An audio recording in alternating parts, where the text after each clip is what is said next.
नाज़रीन अस्सलामु अलैकुम व रहमतुल्लाहि व बरकातुहू। यह वाक़या पिराने पीर गौस-ए-आज़म दस्तगीर रहमतुल्लाहि अलैहि और एक खौफनाक सांप के बीच का है, लेकिन इसमें छुपी सीख ऐसी है जो आपके दिल को हिला देगी। भाइयों और बहनों, वीडियो आगे देखने से पहले एक गुजारिश है, अगर आपने अब तक हमारे चैनल को सब्सक्राइब नहीं किया है तो अभी कर लीजिए। साथ ही लाइक, कमेंट, सब्सक्राइब और बेल आइकन दबाना बिल्कुल मत भूलिए, ताकि ऐसी रूहानी कहानियां आप तक हमेशा पहुंचती रहें। तो चलिए अब शुरू करते हैं आज का यह वाकया। सैयदना गौस-ए-आज़म हजरत शेख अब्दुल कादिर जिलानी रज़ियल्लाहु ताला अन्हु मिंबर पर खुतबा फरमा रहे थे। मजमा बहुत बड़ा था, तकरीबन 7000 का। जब आप खुतबा में मशगूल थे, अचानक छत पर से एक काला और निहायत खौफनाक सांप नजर आया। उसकी हैबत से लोग इधर उधर भागने लगे, मजमा मुंतशिर होने लगा। लेकिन वो सांप धीरे धीरे उतरता हुआ सीधा गौस-ए-पाक के कांधे पर आ गया।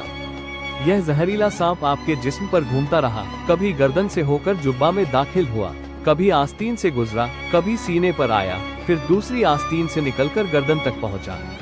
कुछ देर बाद वापस उसी तरफ चला गया।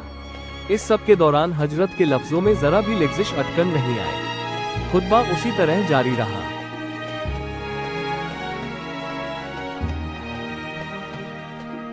उसके बाद उस सांप ने फसीह अरबी में कलाम किया, अब्दुल कादिर, मैं सिर्फ इम्तिहान के लिए आया था। इससे पहले जब मैंने और लोगों को आजमाया तो किसी की जबान लड़खड़ा गई, किसी के पांव कांप गए, किसी ने बयान छोड़ दिया। लेकिन तुम्हारे हालात देखकर मालूम हुआ कि जैसे तुम्हारे जिस्म पर कुछ हुआ ही नहीं। गौस-ए-पाक मुस्कुराए और खुतबा जारी रखा।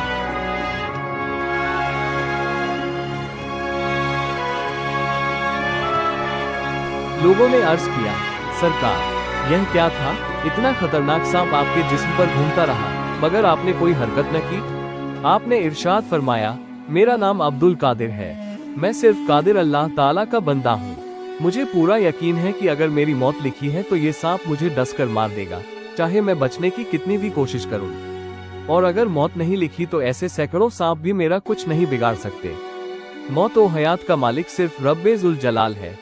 फिर आपने लोगों को नसीहत फरमाए, अगर तुम कादरी सिलसिले से बैत रखते हो तो याद रखो कि मौत व हयात का मालिक सिर्फ अल्लाह है।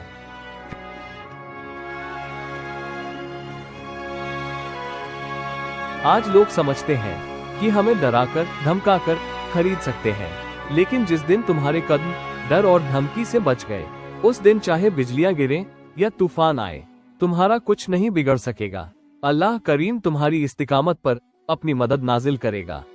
कुरान पाक में है, बेशक जो लोग कहते हैं कि हमारा रब्ब अल्लाह है और फिर उस पर कायम रहते हैं, उनके लिए फरिश्ते नाजिल होते हैं जो उनकी हिफाजत करते हैं। इस्तिकामत हर हाल में होनी चाहिए, और अगर मौत भी आए तो उस हालत में आए कि तुम अपने नबी का परचम बुलंद कर रहे हो। ऐसी मौत से बढ़कर कोई मौत नहीं। बुजुर्गों ने फरमाया, जो शख्स नाम-ए रिसालत पर जान देता है, उसकी रूह निकलने से पहले उसे हजरत मोहम्मद मुस्तफ़ा सल्लल्लाहु अलैहि वसल्लम का दीदार नसीब होता है।